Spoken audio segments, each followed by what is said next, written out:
When you want to do that, you have a lot more leverage if you can point to a big crowd outside and say, hey, if you don't give us what we want, you know, you're going to be having some trouble next election time.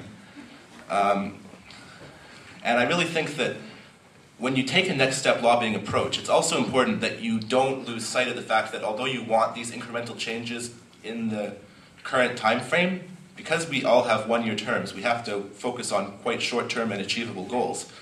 But within a sort of long-term strategic planning model, you don't want to lose sight of longer-term goals to increase access to education and to increase quality of education. It's just that you have to go one step at a time, recognizing the nature of the government that currently holds office in Victoria. And then Carolee. Okay, so I think that engagement is a better way to lobby the government. Granted, you do, as Kyle said, you need that backing, the student backing you, and it depends on the way that. I feel if we engage with the governments, they're more likely going to take us more seriously, and from there, that's the best way to get them to really understand what we want, and maybe we can come to a compromise or a way to work things out and make a plan.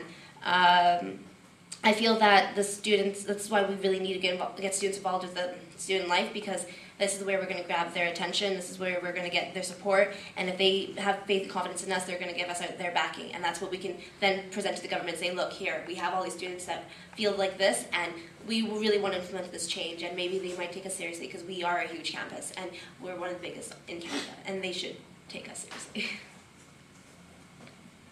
Yeah, I think it's kind of an arbitrary and hard distinction to make between engagement and protest. I mean, you can't have one without the other. If you don't have a base, you can't have a protest. If you're going to protest and not talk to the opposition, then what are you trying to achieve?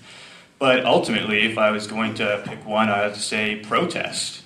Obviously, student engagement is important, but I mean, Quebec provincially has some of the lowest tuition fees in the country. And one of the reasons that is because their student union has it down to a system where when they're threatened with student fee increases, they threaten to shut down a bridge. And in reality, that works. I mean, they have to be engaged with the people that are threatening to do these things in order to have their demands met. But I really think that these kind of demonstrations, like the ones that are going on in California currently, are really an effective way to get your message out there. But obviously, it's not a standalone thing. All right, so now to get into some of the more controversial things that have happened in the last year, and I think I'm going to ask you all about the UN protest. And I think just a little bit of a background to this year in case you've been living under a rock.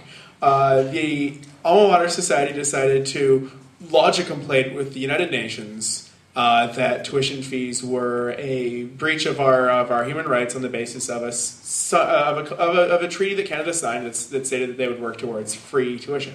Without getting into the merits and flaws of the act, do you support? Would you have or did you vote in favor of censuring or impeaching the executive members involved in that based on how they went about it? And based on what they did procedurally and what they did in terms of sort of getting support first. And I think, who did we start with last time? Kyle. So we'll start with Carolee.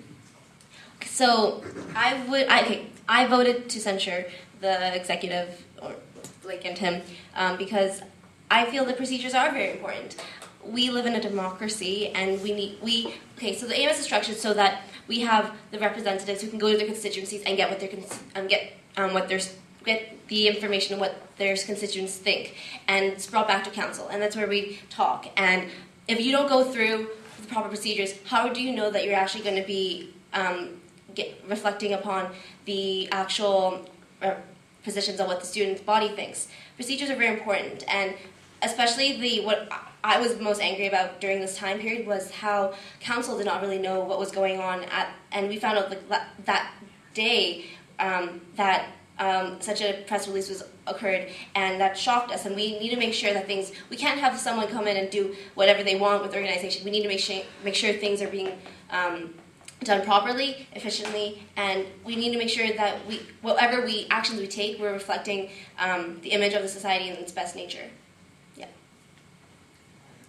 Keeping in mind that this is purely about the procedural aspects of the censure vote, I voted against it. and I would vote against it now, provided that the other 2 executives who signed off on that were not part of that impeachment movement. I think it's ridiculous and hypocritical to have 2 without the other 2 if that's the issue that you want to discuss. Tim and Blake, at least, were right in principle, I think. The other 2 simply failed to do their jobs properly.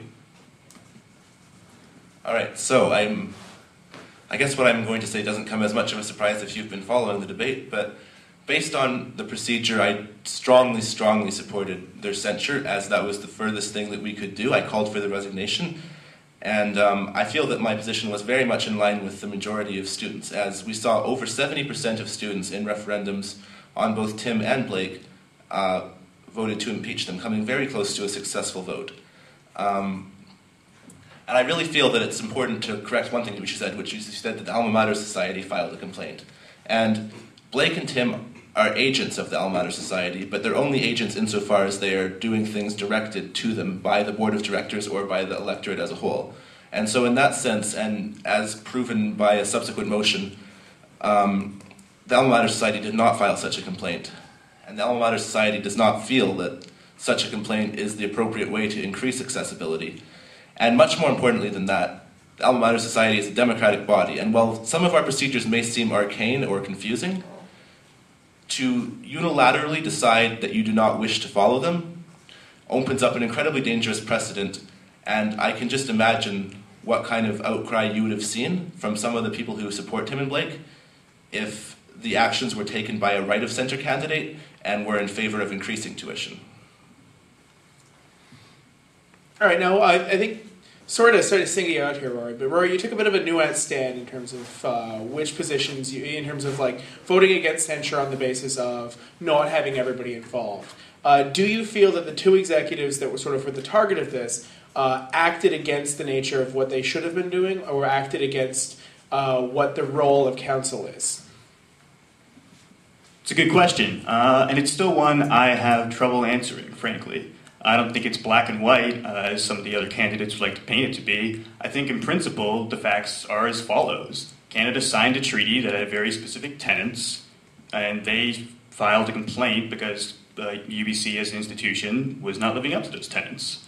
The way they went about it, I do have a problem with. I think procedurally they were in the wrong, but at least they were in the wrong for the right reasons, and I can sympathize with that. Whereas with the other 2 executives who really got to avoid any sort of scandal at all, I don't know. I think they were in the wrong for the wrong reasons. I think that's a much bigger issue for me. Yeah, we can do some conversation. Go ahead. Okay, yeah. I guess what I'll say is that I think there's a major difference between one isolated incident of failing to do your due diligence, which I would attribute to Tom and Johannes, and I would also not want to scapegoat them excessively, because what I've heard is that other executives in the past, just because of the sheer load of checks they have to sign, don't always read all of them, and there has to be an element of trust. And I think that that was a mistake to operate under that, because we have to have checks and balances.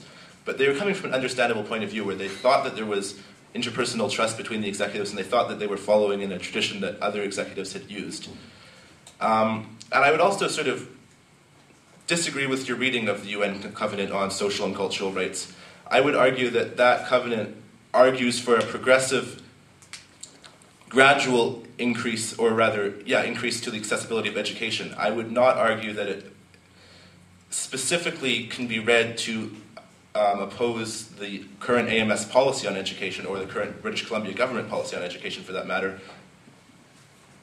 Anybody else want to make a comment on what's going on in this? Both of you, I assume? Yeah. Okay, we'll just do another round.